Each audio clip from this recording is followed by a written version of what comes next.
হতাশা মাদক দিয়ে দূর হয় না। হতাশা দূর হবে, বলে দিব, তিনটা জিনিস, মাত্র তিনটা। কয়টা ভাই? এক, 5 ওয়াক্ত নামাজ। এক কি? নামাজে আপনি অজু করে সিজদা দেন, ইনশাল্লাহ আপনার মনে প্রশান্তি না আসলে আমাকে এসে বলেন যে আসে না। চোখের পানি, মনের আবেগ যা আছে আপনার ভিতরে, কষ্ট, দুঃখ, যন্ত্রণা, সব আল্লাহকে ঢেলে দিবেন ইনশাল্লাহ। নিজের আবেগ ধরে রাখবেন এখানে, আপনি আল্লাহর জন্য ঢেলে দিবেন। মানুষকে আবেগ দেখা কি লাভ? মানুষ আপনার চোখের পানির মর্ম বুঝবে? মানুষ কি মানুষের চোখের পানির মর্ম বুঝে? আপনার পিতা যদি মারা যায়, আমার কাছে এসে দোয়া চান কান্নাকাটি করে, আমি দোয়া করতে পারবো, কিন্তু আমি কিন্তু আপনার ফিলিংসটা বুঝতে পারবো না। আপনার অনুভূতি কে বুঝতে পারবেন? আল্লাহ পাক আপনার ঘাড়ের রগের চেয়েও কাছে আছেন। সুবহানাল্লাহ, সুবহান আল্লাহ পাক ঘাড়ের রগের চেয়ে কাছে আছে। গতকালকে বাংলাদেশের একজন বরেণ্য আলেমের সাথে একটা কনফারেন্সে ছিলাম। উনি বলছিলেন যে এক ব্যক্তি, এটা শোনেন, এক ব্যক্তি খুব তার শখ যে তিনি সাহাবীদের মতো নামাজ পড়া শিখবেন। কথা বুঝতে পারছেন? সাহাবীদের মতো নামাজ শিখবেন। তো একজন বরেণ্য আলেমের কাছে এসেছেন, এসে বলছেন যে আমাকে সাহাবীদের মতো নামাজ শিখিয়ে দেন। তখন সেই আলেম আরেকজন আলেমের সন্ধান দিয়েছেন যে তুমি তার কাছে যাও, তিনি শেখাবেন। তো সেই ব্যক্তি একটু অবাক হয়েছেন, কারণ যাকে প্রশ্ন করেছিলেন তিনি অনেক বড় মুহাদ্দিস, আর যার কাছে পাঠানো হচ্ছে তিনি অত বড় মুহাদ্দিস নন, কিন্তু আবেদ, আমল করেন। তাকে গিয়ে বলছেন উনি আমাকে পাঠিয়েছেন সাহাবীওয়ালা নামাজ শিখিয়ে দেন। তখন তিনি বলছেন ঠিক আছে, সুন্দর করে অজু করে আসো, সুন্দর করে অজু করে আসো। অজু করার সময় খালি খেয়াল রাখবা যে আমি অজু করছি শুধু আল্লাহর সন্তুষ্টির জন্য। কি খেয়াল রাখবেন?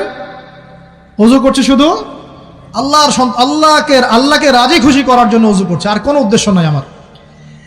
অজু করতে যাচ্ছে, তিনি আবার বলছেন দাঁড়াও, শুধু আল্লাহকে রাজি খুশি করার জন্য অজু করো।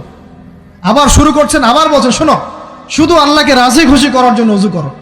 এভাবে বলতেই আছেন। নামাজে দাঁড়িয়েছেন, দাঁড়ানোর আগে বলছেন শোনো, শুধু আল্লাহকে রাজি খুশি করার জন্য নামাজ পড়ো। বলতেই আছেন। এক পর্যায়ে সে ব্যক্তি নামাজ শুরু করলো।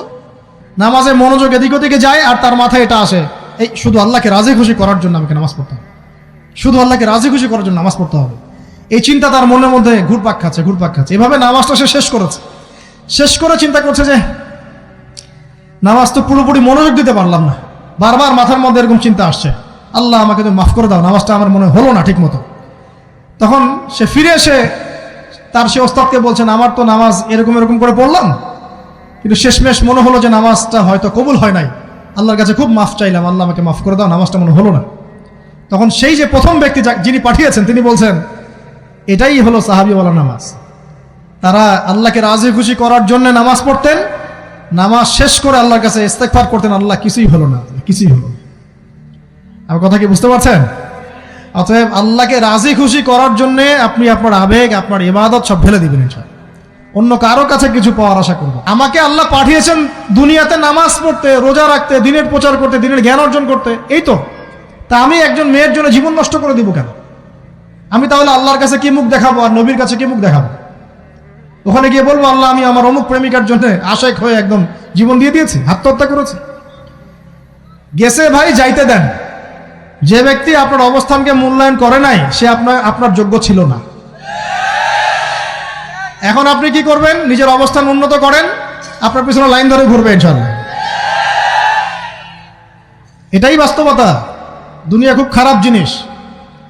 মানুষের অবস্থানকে মূল্যায়ন করে, মানুষের অবস্থানকেই মূল্যায়ন করে, কিন্তু আল্লাহ রাব্বুল আলামিন আপনাকে সর্বাবস্থায় ভালোবাসেন। আলহামদুলিল্লাহ। এই যে আমরা এখন অনেক পাপ করছি না, আল্লাহ কি আমাদেরকে আযাব দিয়ে ধ্বংস করে দিয়েছেন? আল্লাহ পাক এখনো আমাদেরকে ভালোবাসেন, রহম করেন, আল্লাহ পাক অপেক্ষা করছেন কখন তওবা করবে, আমি তওবা কবুল করব। এই কখন আমার বান্দা খালি একবার বলে আস্তাগফিরুল্লাহ, আল্লাহ পাক সাথে সাথে মাফ করে দেবেন ইনশাআল্লাহ। আর সেই আল্লাহকে ভুলে আপনি কার পিছনে ছুটছেন? আমরা কিন্তু নিয়াত করতে পারি ভাই যে আমরা যারা ওয়াজ শুনলাম জীবনে কোনোদিন সিগারেটে হাত দিব না ইনশাআল্লাহ। রাজি আছি ভাই? অন্য বড় বড় জিনিস তো বহুত দূরের কথা। আচ্ছা, অনেকে রাজি হয় নাই কেন? আপনারা কি অলরেডি আসক্ত? আমি অনেক ভাইকে দেখেছি মাশাআল্লাহ ইফতার খুলেই একদম বেনসন টানা শুরু করে। হ্যাঁ, এটা যে হারাম আপনাদের কেউ ওয়াজ করে শোনায় নাই?